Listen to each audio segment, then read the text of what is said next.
Okay. Good evening, everybody. Tonight, I will be the moderator as a substitute for Rebecca, because she was not able to come tonight. So we're going to get started. We have the introduction, and it goes as follows. Glenn Grossman is an epidemiologist with over 20 years of experience. While pursuing his doctorate in epidemiology at UNC Chapel Hill, Glenn served as an epidemiologist on staff at the UNC Infectious Disease Clinic for 2 years and taught epidemiology and advanced analytics at Duke Medical School and UNC. He has been involved in epidemiology projects with Medicare, Medicaid, Veterans, Health Administration, Military Health Service, CDC, and other programs in the U.S. and outside of the U.S. He is currently Senior Director of Outcomes Research and Epidemiology at Novartis, but all views expressed today are his own. Thank you, Glenn. Thank you very much. And thanks for moderating while Becky cannot be here tonight. My pleasure.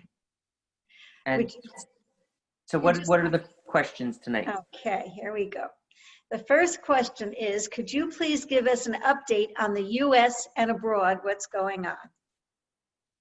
Sure. All right, let me share my screen. All right, so so first off, let me switch screens for a second. So first off, what we're looking at here is just the dashboard that we've seen in previous weeks, where you can see that the number of tests at the country level is staying roughly around the same. It's going up and down a little bit, but we're staying roughly at this 800,000 per day test level. And yet what we're seeing is that this is something that I talked about previously, that we had the first surge. Here's a better way of looking at it here. So we had our first surge back in March, April. And then we had the second surge that peaked around the beginning of July or middle of July. And when we started the second surge, because we never got the first wave down to near zero, then this was the new floor back in June, in mid-June, early to mid-June. That was the new floor when the second surge started. And now we never got it back to where the floor even was before. So now this is our new floor. The beginning of September is our new floor. And so now you can see that we're already starting to go up in the third surge. And the third surge is going to represent the flu and cold season. So we're just at the very, very beginning of a regular flu and cold season. And as we'll talk about a little bit later, probably based on one of the questions, we do expect that the R value is going to sharply rise again during flu and cold season. And so again, what does that mean? That the spread, the reproductive rate, is going to rise again dramatically. And so so then it's going to be much, much more contagious, much easier to spread the disease and much easier to catch the disease. And so we'll talk about that a little bit later. So this is the United States. Well, we could look at regionally. So you can see that before, although some parts of the country had managed to get it down to a much lower level, in the Northeast, you can see that we've slowly been increasing a little bit over time, and now we're heading into flu and cold season. So this is our new floor heading into flu and cold season. The Midwest had the second surge. They never got that under control, and so they're still continuing to rise as we enter flu and cold season. The South, which went down, they had their surge, then they managed to start to get it under control, but they never really got it truly under control. They hit their new floor in early September, and now you can see that it's been starting to rise since then. And finally, the West, they had their big surge over the summer, and then it started to go down, and they too now over the last week or so have started to go up. This is largely this increase that we've largely seen is not really due to flu and cold season. It's mostly because the students have been going back to school, and more people have been going back to work and whatnot. So we're starting to see the impact of that. And so this is what it looks like at the national level. So we are entering our third surge, but like I say, now the new peak is going to be much higher because the reproductive rate is it's going to be much easier it's much more contagious, much easier for it to spread. When we look at the federal level, so the hospitalization rate, so this is some really good news. So between the first surge and the second surge, the first surge, we weren't testing very well. You can see it, here's the national testing rate. We just weren't, at the beginning, there just weren't enough tests in April, in March and April. And so because of that, we know that the number of infections were far, far higher than what we see here. And so the number of diagnosed cases was actually a lot higher in August, but we know that the number of infections was quite large. In fact, when we look here, this was uses artificial intelligence to predict the total number of people who are infected. You see that the number of people who were likely to have been infected was a little bit lower than the total number of infected over the past few months, but not dramatically lower. And this is based on, there's a lot of uncertainty here, but this is based on really interesting artificial intelligence projection methodology. But right now, I wouldn't look, this isn't really good for forecasting. This is really good for looking at the past where the data was much more rich. But right now, there you can see this cone of uncertainty. Right now, it's estimating that at a high, just based on what we are, where we're at right now, that it could easily be hit 755,000 infections per day in the as a high estimate by November. But yeah. Did I hear you say something? No. Oh. And so there is a lot of uncertainty, but the key thing that we're going to be looking at here is, again, the reproductive rate. And so let's take New Jersey as an example where I live. And so New Jersey, our best estimate was that back in late February, early March, when we were first being infected without a lockdown, without any precautions, we were just going about our business. We estimate that the R value, so this is the R naught, without any intervention, with no change in behavior, that this was around 3.9, around 4, which is very high. Then we managed with the shutdowns to dramatically reduce it below 1. So we were dramatically reducing the spread. Over the last few months, it's risen again, but just stayed roughly at 1. So because we managed to get it so low, that corresponds with what we're seeing over here, where we managed to get it low in the Northeast, and R of 1 means that it stays roughly at the same level at a lower level without really spreading a lot. The problem is that now you can see in New Jersey, we've over the last few weeks, since the beginning of August, we've started to slowly creep up. Our R value has started to slowly creep up. Not a lot, but it's slowly creeping up, which is worrisome. And now as we enter flu and cold season, then the worry is if we let our guard down, that we might get back into this astronomical, it's off the graph, off the chart in terms of how high it was, 4 versus 1.09.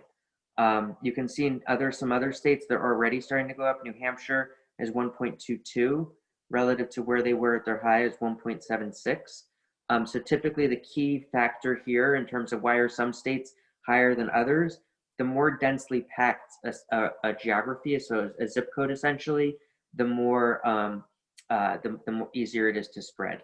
And so I would guess that this relates even to the number of people who work in offices, how close things are, because the more spread out people are, and generally, I would hazard a guess that that means that land tends to be a little bit cheaper. And so, for instance, in New York City, where land is at a minimum, it's really expensive to get land, then that means that offices tend to be much more cramped. It costs a lot of money to rent office space, so you probably have a lot more people working closely together, or we did before the shutdowns. And so in New Hampshire, I would guess that maybe the density of people, even within offices, there's probably a little bit more room for people to spread out. But I don't know, that's just a guess. But in general, just in terms of population density, this is the largest explanation for why it's higher and varies by state.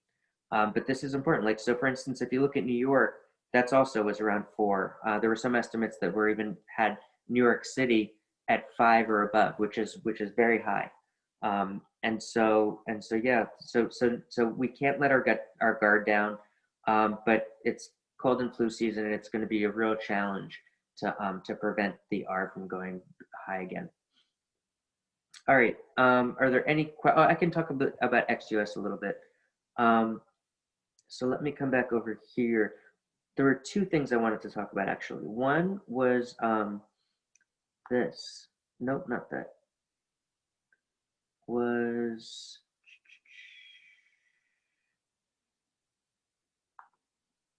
give me 1 second. All right, let's see where it is.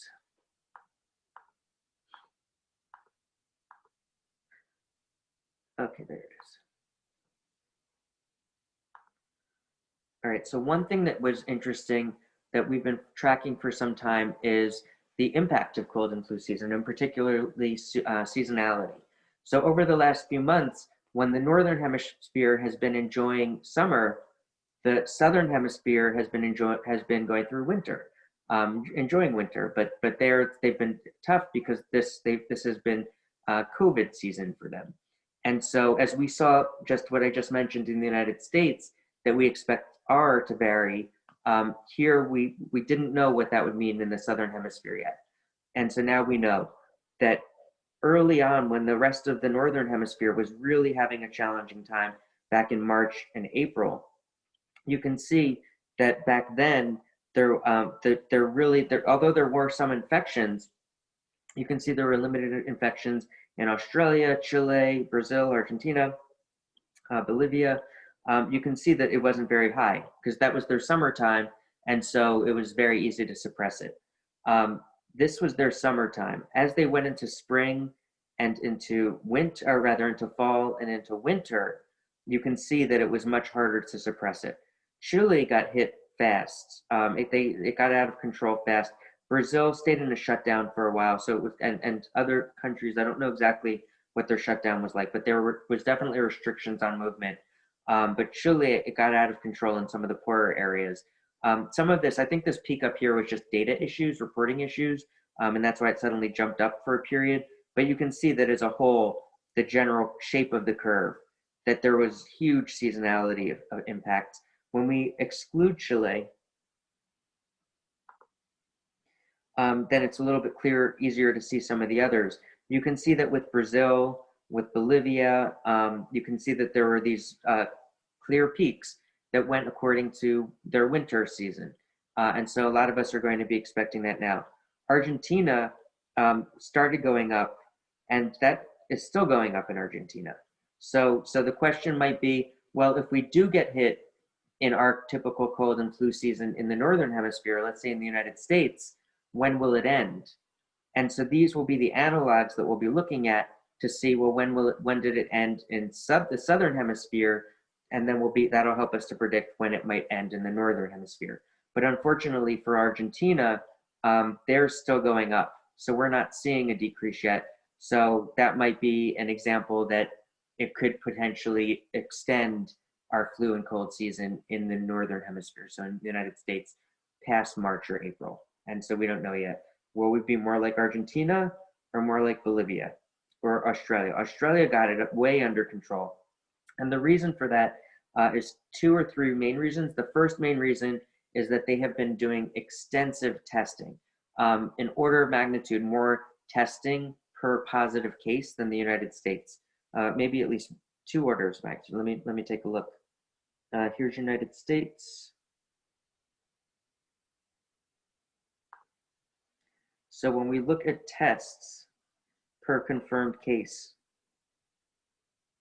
so you see Australia, all the other countries, including the United States, are barely even on the map. Let's look at where we are now.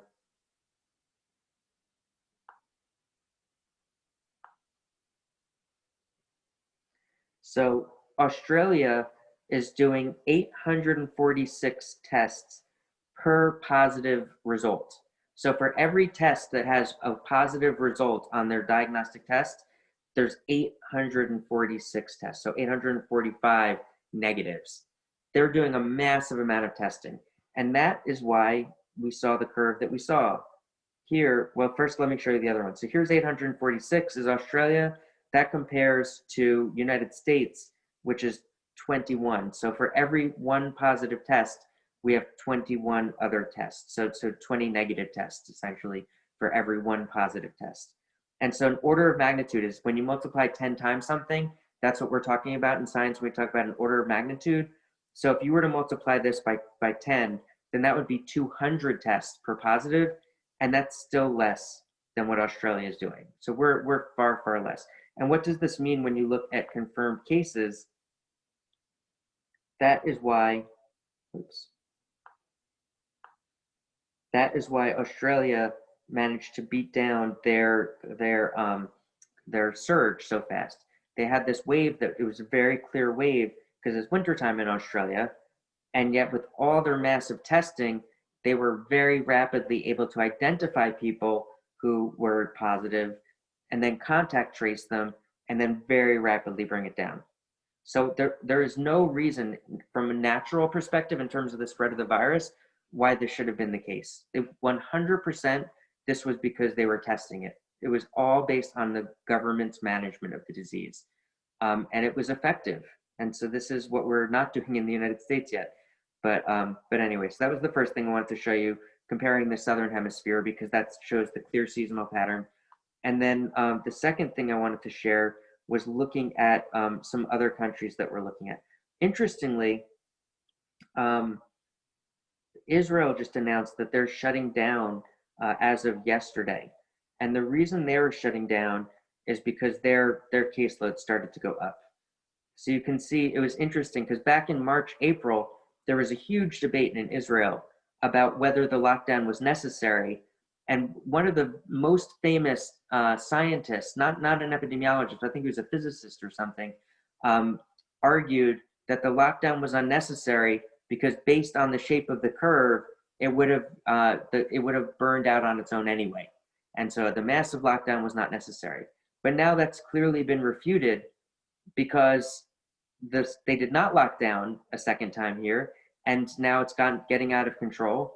So now they're going to have to lock down again when it's too late. Now there's going to be a lot more deaths as a result of them waiting here, which was purely a governmental choice to not lock down. It's unfortunate, but we're also seeing increases in other countries as well. Some of this is an artifact. Again, the same as we saw in the United States, that we had insufficient testing early on, so there was probably a lot of undiagnosed infections. That's the same with Italy and others. But you see, even Italy that got hit so hard back in March and April and May, they got it far, far reduced back for the summer, but now it's starting to creep up again as kids go back to school and as we enter the cold and flu season. And so, yeah, it's going to be a hard winter for a lot of us, for a lot of the states. And you see in Europe, so much of Europe, Germany, which has done so well, is now starting to creep back up again. Greece, their health system is not quite as robust. They're not doing quite so well anymore. France, you can see their health system is great, but they're also creeping back up very rapidly again, which is not a good sign. Estonia was doing well, is starting to creep up. You can see a lot of countries now, just in terms of the behavior. So right now, even if you look at a general view, I like to look at this, the ones that are the countries that are doing poorly, that are doing well, and that are staying roughly the same. You can see that for a while, there were some that were doing well early on through March because it hadn't spread there yet, but then it was decreasing over time as more and more spread occurred. But then by April, a lot of countries were able to get it back under control, but now since then they've been slowly losing it. And now here we are going into September to cold and flu season in the Northern Hemisphere, and it's going to be a little bit tricky. Anyway, this is where we are. There's not much else to report on this week globally or in the United States in terms of the overall distributions, but are there any questions so far? No, I don't see anybody right now. But I do have another question for you that was sent in during the week. And thank you for that, Glenn. That was very interesting. Ruth Bader Ginsburg died this week, as we all know. Does this have any impact on COVID-19 management in the U.S.? Yeah, that's an interesting question. So Ruth Bader Ginsburg she really prioritized public health. And so whatever one's views on Roe versus Wade, for instance, one of her big arguments was on women's health, and that it was really important that women should be able to prioritize their health, and make their decisions on their health. And so, in addition, most recently, that was the Affordable Care Act. And so there have been several challenges to the Affordable Care Act. Should the role of the federal government be to support healthcare for American citizens? And we've had previously over the decades reached decisions that yes, we have government programs like Medicare. So we do have essentially what's an Affordable Care Act for people 65 and over. We have the Veterans Health Administration. So as a country, we've made a determination that people who have served our country in the armed forces, we will provide health care for them. So we have the Veterans Health Administration, we have the Military Health Services, which is TRICARE. And so we've made this determination that we'll provide health care for our vets and for people who are in active service and their families. In addition, there's Social Security. We have other general programs that we provide that support health.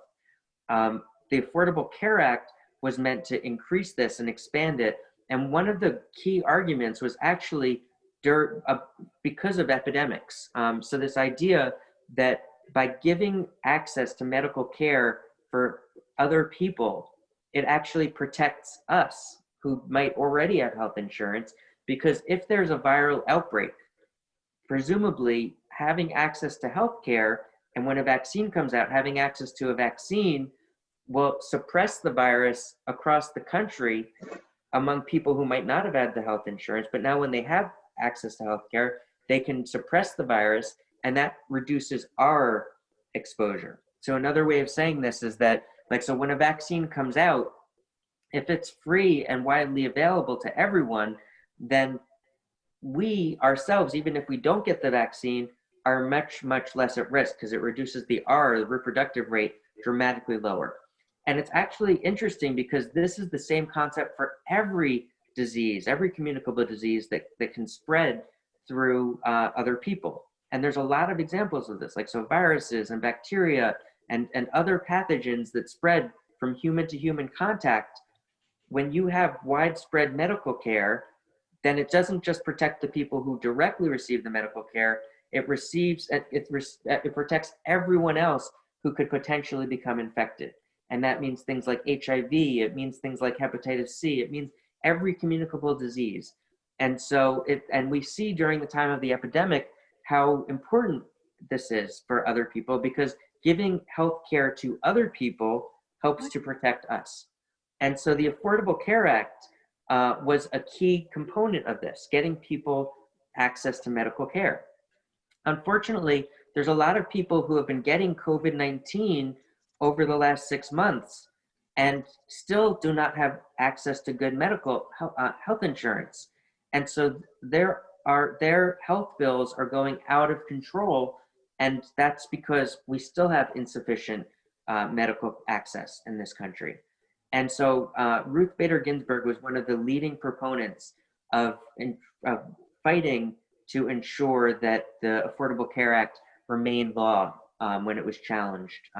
So in fact, when the Trump administration came in, one of the things that they did was to fight against the Affordable Care Act and try to bring it down.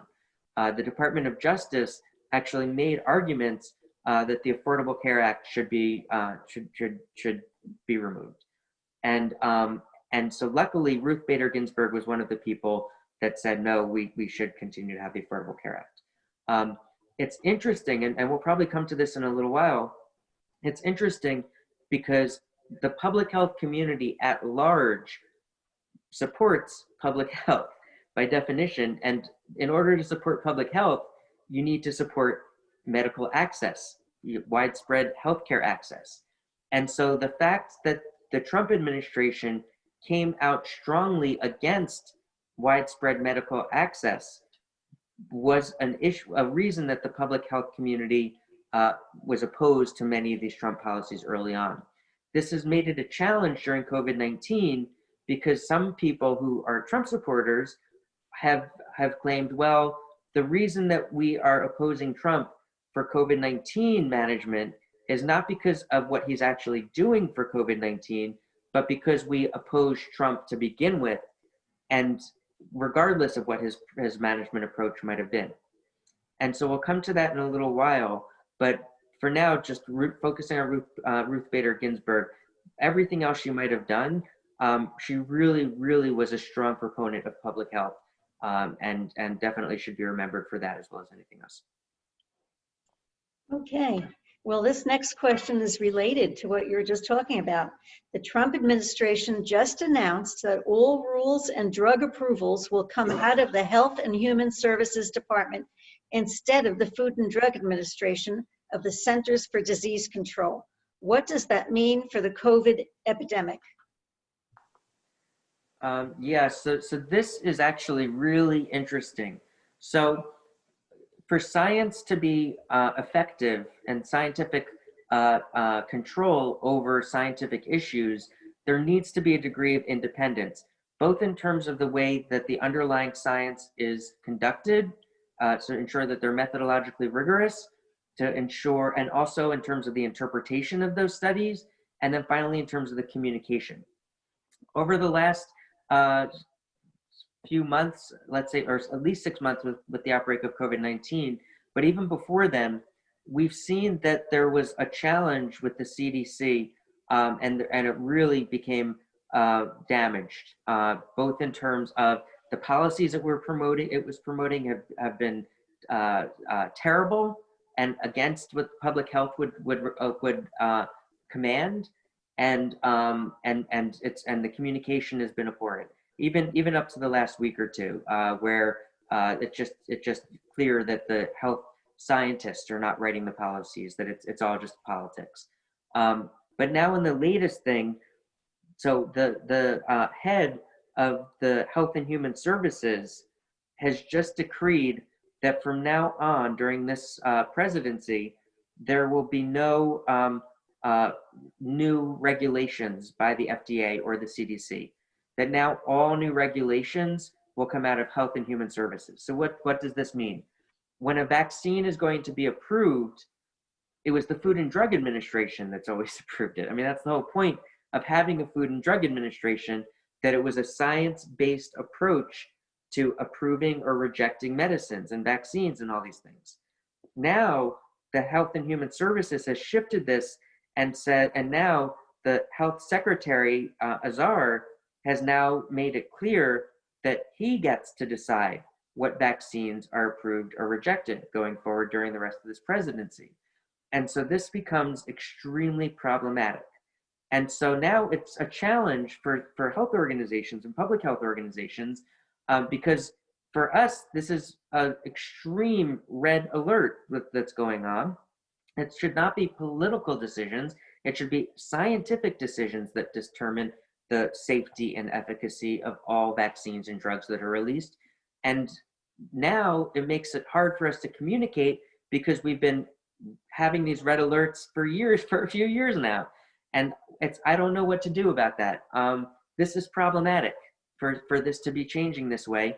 And I mean, if this isn't clear, then we can go into some of the details about why making this a political decision, just on the surface, a political decision, as opposed to the science driving everything in an independent way, and it's problematic.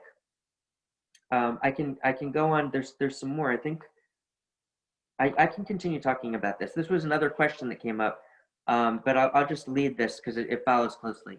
So this question was, should public health experts stay out of politics? And so I'll just go into this a little bit.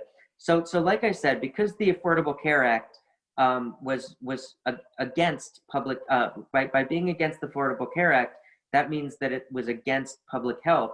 That's why the whole public health community came out against the Department of Justice when they started targeting the Affordable Care Act without a replacement. So if you recall, when President Trump was first running for election, he promised that he would have an alternative to the Affordable Care Act. And yet here we are, years have gone by, and there has been no alternative that's been put forward as an alternative to the Affordable Care Act. What the president and the executive branch has done is they've attacked the Affordable Care Act and tried to remove it completely. So in particular, they've tried to remove protections for pre-existing conditions. But much of the country has pre-existing conditions. And if you remove that, it's really problematic for public health. I mean, look at COVID-19.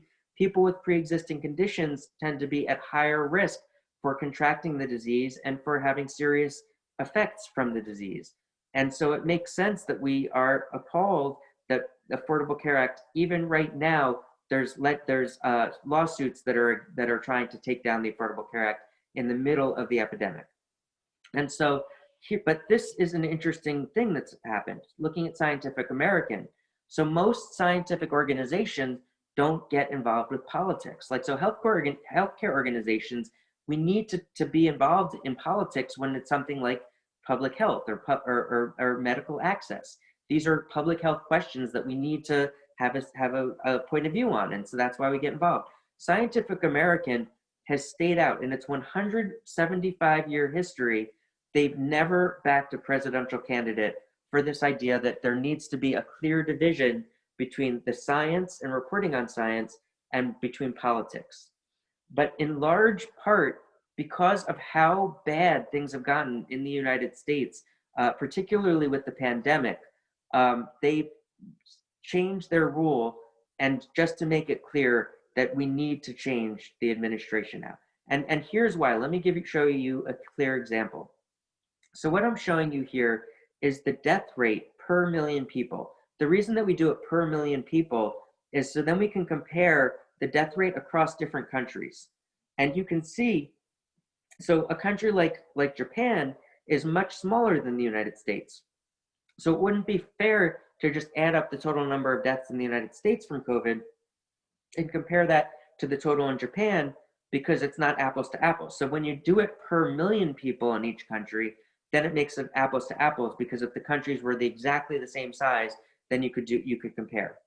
And you see that in Japan, they had virtually no impact. They had a little bit, but in terms of the number of people killed in their country, it was much, much less. That was largely because they've had other epidemics that have come out. So for instance, SARS-CoV-1 was more active in Asia. And so Japan was more prepared, and so they came out.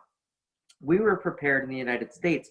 In fact, back in 2019, when there was a review of how prepared different countries were, the United States actually even beat Japan in our preparedness level, because during SARS-CoV-1, the US CDC was very active in Asia trying to help out and trying to ensure that it did not become a global pandemic. And so in contrast, the CDC was not active this time globally to the same extent. And so you can see in the United States, we had our first surge, because we didn't lock down soon enough, and we just kept on getting more and more deaths. And we're still going strong in terms of the number of deaths. Not strong, we're going crazy in the wrong direction. When you compare us to Germany, which also got hit pretty hard back in March and April, they were able to tamp down their death rate very effectively, very fast, and it's been pretty flat since then.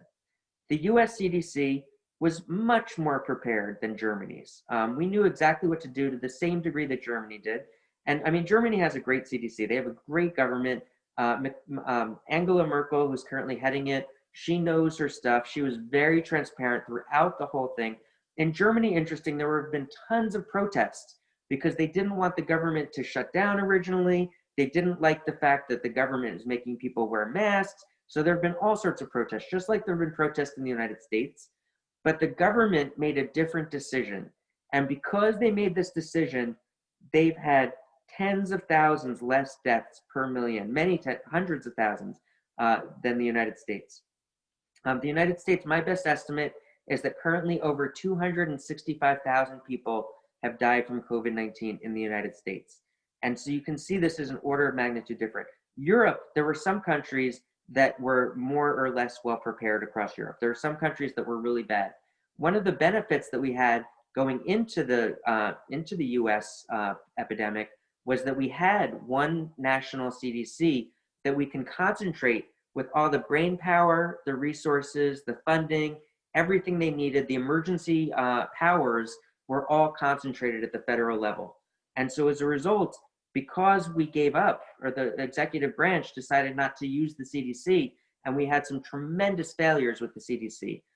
For instance, early on, the World Health Organization created some effective lab tests early on, and the CDC refused to allow any lab in the United States to use those tests, and said they had to use the CDC's only one type of test, and then that test failed. And it was weeks before we had any testing in the United States, and this is why our curve started looking so much worse than in Germany, because they had testing far before we had testing. So they were able to lock down sooner because they realized how widespread the infection had been. And so this is why you look at this one graph and you can see, one more thing. So Israel, you can see that their death rate is starting to go up. They made the decision to lock down the country again based on this curve, and they're currently locked down. The whole country is shut down because of this curve. And you see that the United States, our curve is even more appalling, and we're still not having a complete United States shutdown as we go into the fall and winter season. And so it's because of this, it's just objectively that these number of deaths, I would say between the United States and Germany, this excess deaths are all because of choices made by the United States federal government for managing the COVID epidemic.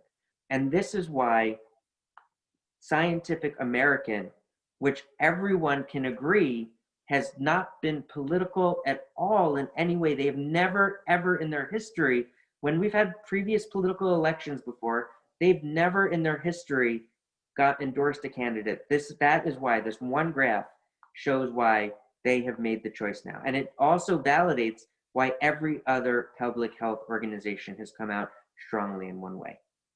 The one other thing I'll just talk about are the Woodward tapes that came out. And so what's new here that a lot of people in the public health community didn't know, because it wasn't communicated to us, is how early the Trump administration, so the CDC, knew about how bad this was going to get as a global pandemic. So back February 9th, Trump communicated to Woodward that this is more deadly than the flu. This is 5% versus 1%. And so he said it's more deadly stuff than even the most strenuous flus. And so this was February 9th. And so we didn't shut down until weeks after Germany, Italy, and much of Europe and many other countries. And if we had known this and this had been communicated to us, then the CDC had given the authority that was intended to be given to it during a global pandemic, then we would have shut down earlier and our death curve would have looked like Germany, or even better than Germany, because our infection took a little bit longer to take off, but we would have looked probably just like Germany. And so this difference, we now know that the Trump administration, that this wasn't the uncertainty in the general epidemiologic community, where we just didn't know a lot of basic information at that point. It's clear that the CDC did and just didn't communicate it publicly because they weren't allowed to. In addition, on February 9th, President Trump said, I wanted to always play it down. I still like playing it down. And in July 5th, he said, we show cases, 99% of which are totally harmless. And this is why, because he's continuing to downplay it, our numbers are not even flat at a high level. We're continuing to rise at a much higher level. And so there always comes a time in every government, whether you're talking about the most outrageous governments or not, where you need to stand up against what you see is really bad policy that's targeting people who are at greatest risk. And the question always comes up in other countries and other times, would we have had the courage to stand up when we see dead bodies piling up around us? And here we are in a situation where the dead bodies are piling up, and medical health ethics requires us to be communicative about what's going on. because the objective data is here. And so that's what this is all about. And that's why the public health community has come out universally supporting a change of administration so we could get the epidemic under control. The one final thing is that what we now realize about the World Health Organization, and you remember the World Health Organization released lab tests weeks earlier than the United States did. They were communicating more widely, but we didn't know the extent that it was, because we were hearing from on our side that the World Health Organization wasn't communicating correctly. And one thing that we realized is that Trump knew at the same time he was saying that the World Health Organization was getting it wrong, we know that he was secretly being given the intelligence by the CDC. So he knew perfectly well how bad it was about to get, and he didn't act, and instead was criticizing the World Health Organization, even to the point that it was just announced recently that the Trump administration has ordered US diplomats to stop working with the World Health Organization in the middle of the pandemic. He's burning bridges with the World Health Organization in the middle of the pandemic when we're about to enter flu and cold season. We were lucky when COVID first hit, that it only hit in late February, early March is when it really started going, because that was the tail end of flu and cold season. We didn't have a whole months-long flu and cold season to deal with. But now we're about to enter flu and cold season, and we're continuing to make one bad decision after the next. And so this is why the public health community has made, as a point of ethics, based on the objective reality of the data that's become clear, that that this is something we need to talk about. And so that's where we are.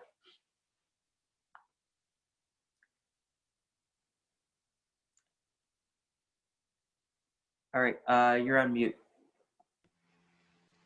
Glenn? Yes. I have a question. Is it possible for the scientific community to remain in contact with the World Health Organization and just bypass politics and administration? Oh, absolutely. In fact, there's a lot of people who work in both organizations, and there's academics, there's university people who sit and have multiple responsibilities and wear multiple hats. The problem is that we had, as a public health community, believed that the best practice was putting all of our best and brightest into the CDC, and that the CDC would have the best knowledge. They would essentially parachute in when there was an epidemic, which is what they've been doing for all the other epidemics. We have epidemics all the time. You've heard of Ebola outbreaks and SARS-CoV-1 and MERS and West Nile virus and all. And CDC deals with these every year. There's always epidemics going on. What's new here is that the CDC took a back seat. And so we required the CDC to that's where we put our best and brightest minds. They had better salaries, were better resourced, they had better staffs. They had the power to jump in and do what needed to be done. But in addition to that, public health communication was largely occurring in the CDC too. So when the CDC got blocked off, in addition to blocking off some of the best and brightest minds in epidemiology and dealing with epidemics, they also knocked out the communication processes. And so all of the communication, there were no other special communication work streams. They were all funneled through the CDC. Like, so for instance, one of the biggest communication strategies through the CDC is the morbidity and mortality weekly reports. And that's continued to go on, but we've heard now that that has been edited by the politicians, where the politicians have decided, well, they like some things, they don't like others, so let's take it out because they don't agree with the science that might challenge the policy recommendations that are going on. And so we know that the general CDC communication has been just as knocked around as anything else. And so it's extremely problematic. And so we don't, the problem is it takes a lot of money, resources, and infrastructure to have a public health system. And we put it all of our horses in that one race in the CDC. And you knock out the CDC and crippled the public health response. Okay, the next question that was sent in, can people be reinfected? What does this mean for the herd community and threshold? The herd immunity threshold. Yeah, so so this was a question early on, because the whole concept of herd immunity is that people can't be reinfected, or if they are reinfected, that it's a very, very mild disease and they can't spread it. So they might get infected themselves, but they wouldn't be contagious to infect other people. And the problem is that now it's been 6 months since the beginning of the infection in the United States, a little bit earlier, or rather a little bit longer for some of the other countries that started seeing their outbreaks earlier. And we are seeing reinfections now. And so most of the reinfections are mild, and we don't know how contagious the mild cases are.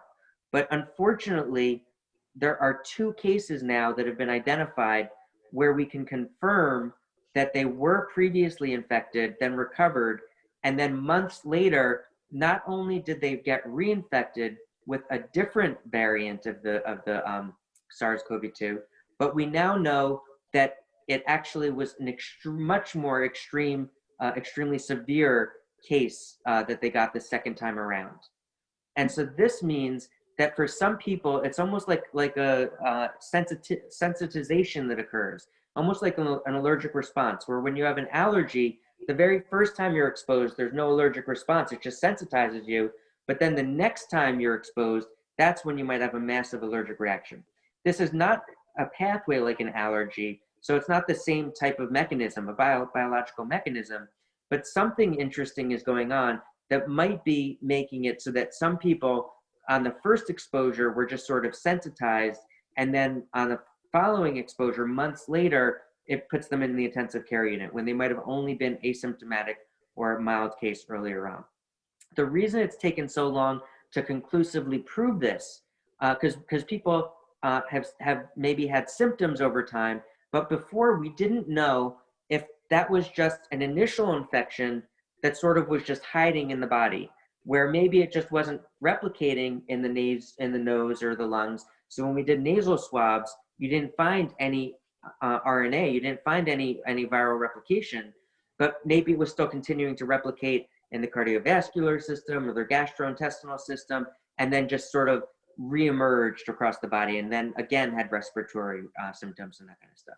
We couldn't know if that was the case or if it was truly a new infection from outside of the body, where they had cleared it and the person recovered and then they were reinfected. And we know for sure now that people can be reinfected because they were able to genotype the first infection in these 2 cases, and then when they were reinfected, they were able to genotype the second infection, and they realized that they were 2 different variants. The difference in the terms that I'm using, so I'm using the term variant because there's a little bit of variation in the genes. So they're mutations, but they're such small mutations that they're not impacting the virus at all in terms of like antibodies, in terms of the surface or anything. They're very, very, very tiny little mutations. So we don't call it a different strain of the virus because the mutation is so small, but they're enough that we can see that they're different, that there's slight differences between the first and second. So we call this a gene variant.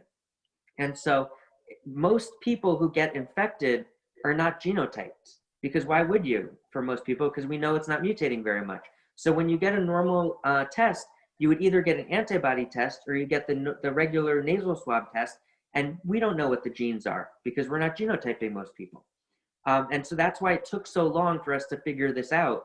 And so the 2 cases now, this one was reported in Catalonia. The other one was reported in Las Vegas, Nevada. And so now these are clear examples. We don't know how common it is, but interestingly, so here's the Las Vegas, Nevada example. So similarly, it's again required intensive care unit on the second exposure, whereas it was mild on the first. There's one more slide I'm going to talk about, but first, we do know more about how the curves look like in terms of the general immune response. So this is a healthy immune response among people who are infected with SARS-CoV-2. And so first, there's the infection. Then you have symptom onset. Symptom onset varies. It could be within a few days to 10 days. The window is actually wider, but for most people, it's around that time. And you see that very quickly, there's different immune responses. You have CD4, CD8 T cell responses. You have memory B cells, immunoglobulin M, immunoglobulin A, and then immunoglobulin G. Immunoglobulin G is really the longest lasting antibody. When we're talking about antibodies with long-term protection, we're really talking about immunoglobulin G. These other ones provide short-term protection, but then very quickly subside, as you can see. And then the immunoglobulin G is what, if you're re-exposed at a later point in time, so we're expecting, let's say, a year or so after, that you'd have the antibody response would be the immunoglobulin G response, and then you'd have T cell response.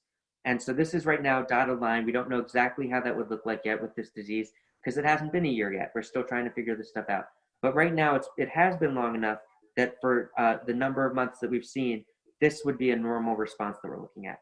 We don't yet know among the case in Las Vegas or the case in that was diagnosed in Catalonia, what was different with them.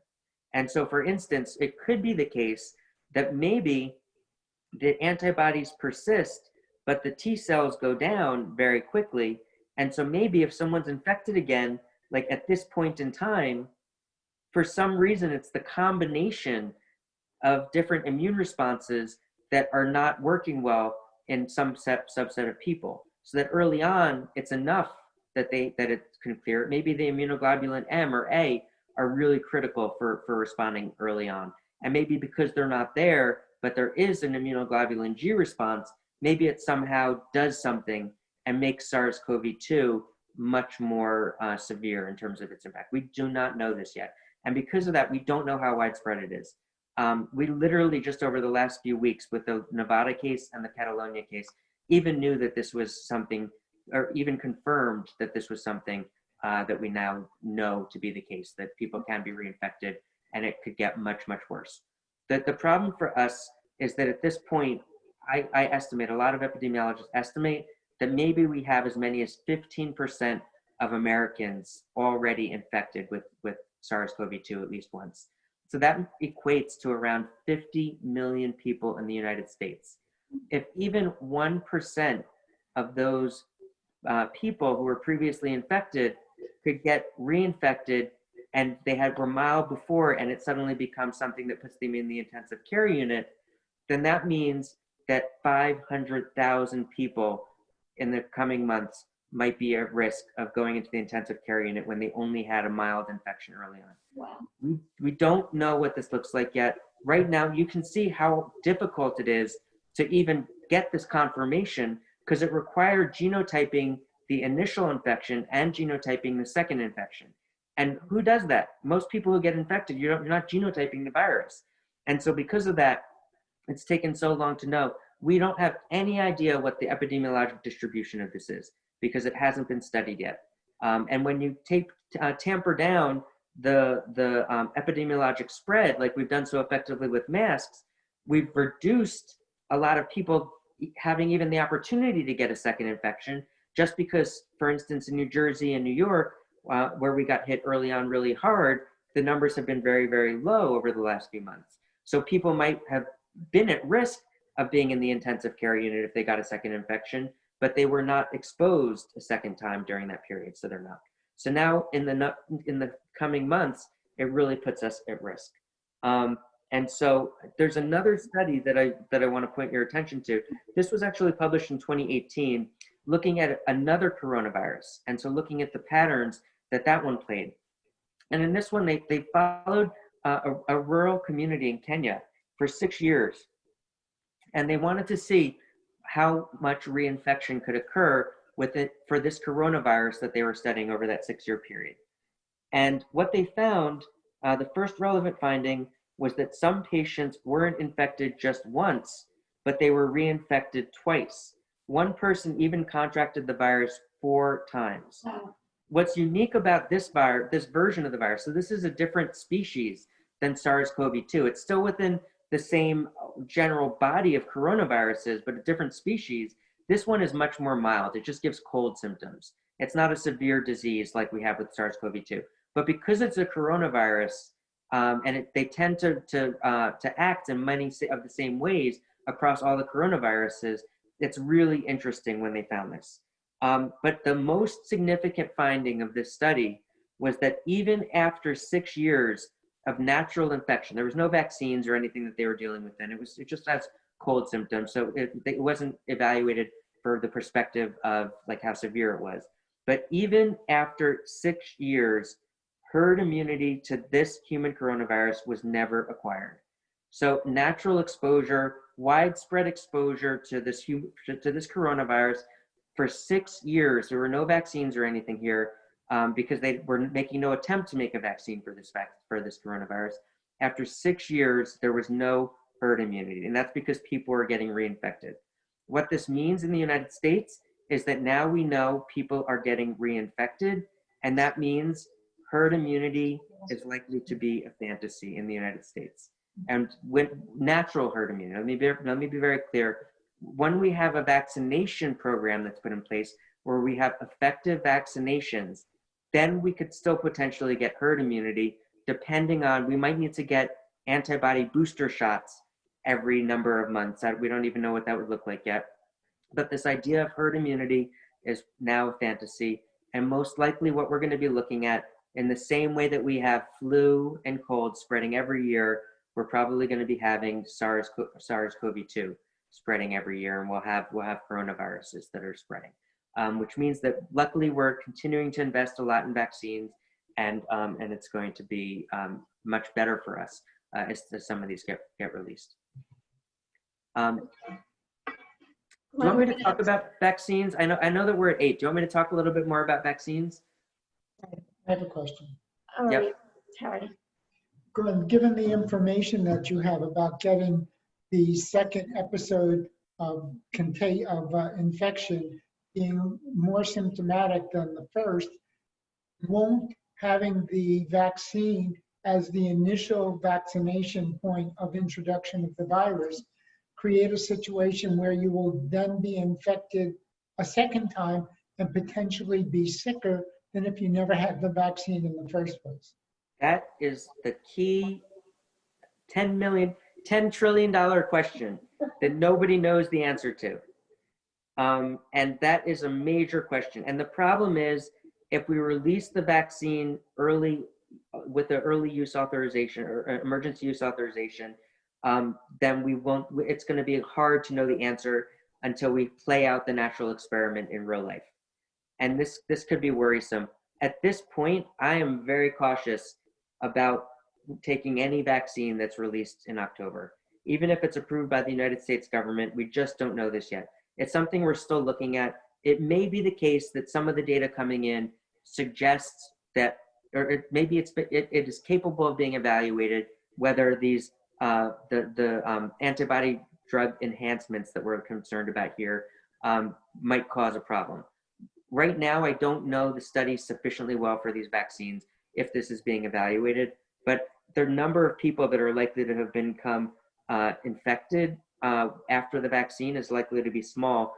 And the key thing is that all of the second infections, so if they have the vaccine and then get infected, are likely to have been within like a 2-month window, 3-month window, because the vaccines only got started within the last 1-2 months or so.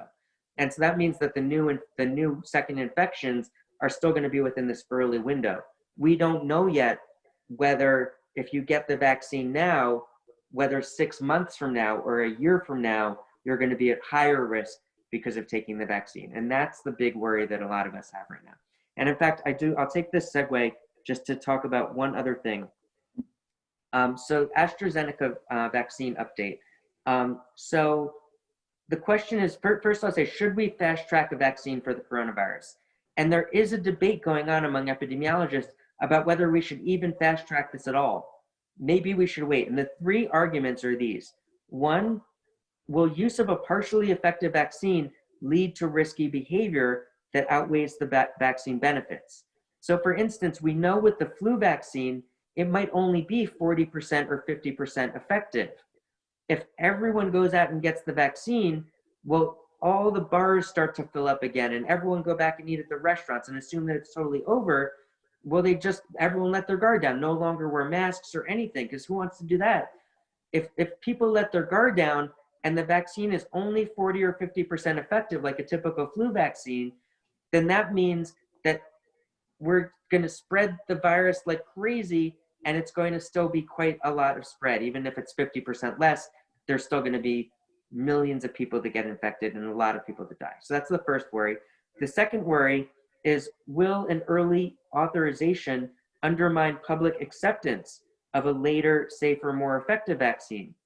So let's say some of the vaccines that are released early do have the problem we're talking about, that there's a safety issue that's not discovered for 4 or 5 months until it's been on the market, and the immunological changes can be observed in the people who have received the vaccine.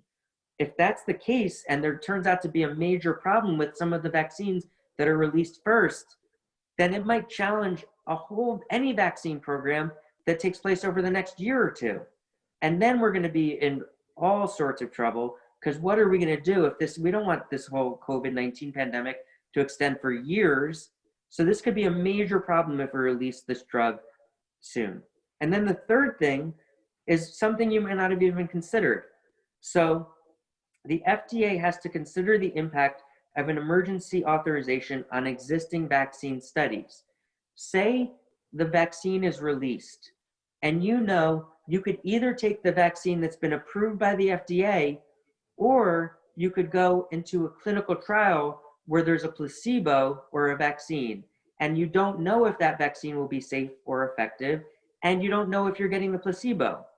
In such a case, would you choose the vaccine that's been FDA approved and just take that's probably going to be cheap or free, or would you volunteer to be in the clinical trial?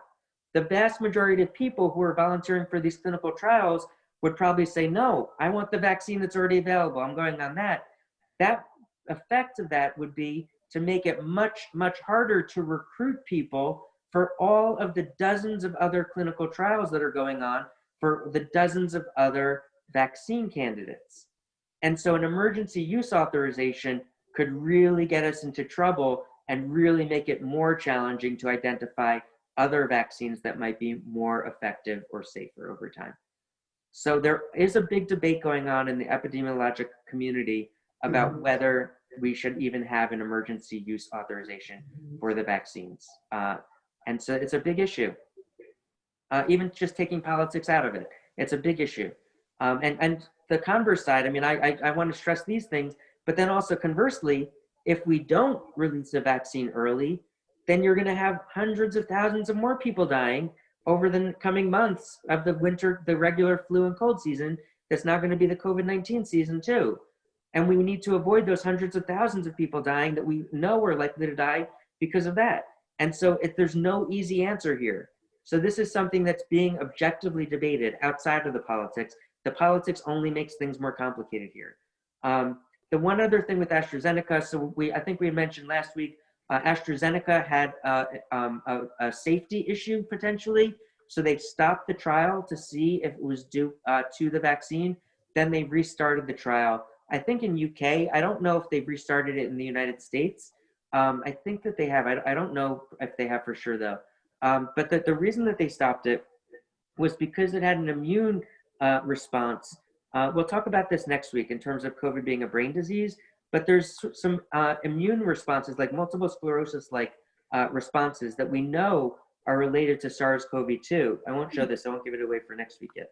We know that it's related to SARS-CoV-2, and so that's why with the vaccine, when you had an incident case like that, where it was a neurologic impact, they thought, well, it could be due to the vaccine, so they stopped it all.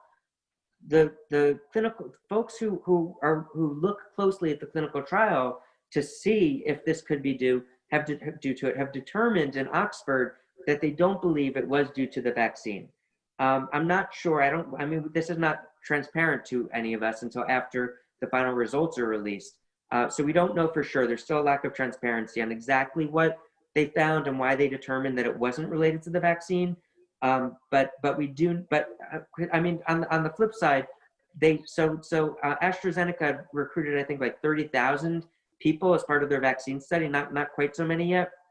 And you know, with so many people, just randomly, just because of randomness alone, there's going to be new people who get a new diagnosis of multiple sclerosis or a new diagnosis of any other disease that just happens rarely, but in 30,000 people, you'll start to see some of these things.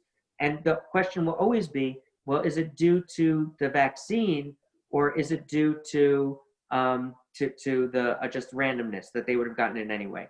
And that's why you do these enormous clinical trials to rule out those types of questions. Because this indicate the disease, the symptoms that they got were so closely aligned to things that they had seen as a symptom in SARS-CoV-2, that's why they had stopped it. But right now, we just don't know. There's not any transparency that I can tell in terms of sufficiently understanding exactly what was going on. Okay, well, Great. thank you so very much, Glenn. It looks like it's the end of the session. Once again, wonderful, wonderful news you gave us. Is it all right if we can say that we're going to meet again next Sunday night at the same time? That sounds great. I'm looking forward to it. All right, well, thank you so very much. And Oh, Friday night is Yom Kippur? All right, we'll have to re-see. We'll publish it during the week. I'll put it on the YouTube website. all right, yeah, let us know when, and we'll be there. Okay. Great. Have a great week, Thank you so everyone. much. Everybody have a good week and stay well. Thanks. Bye-bye.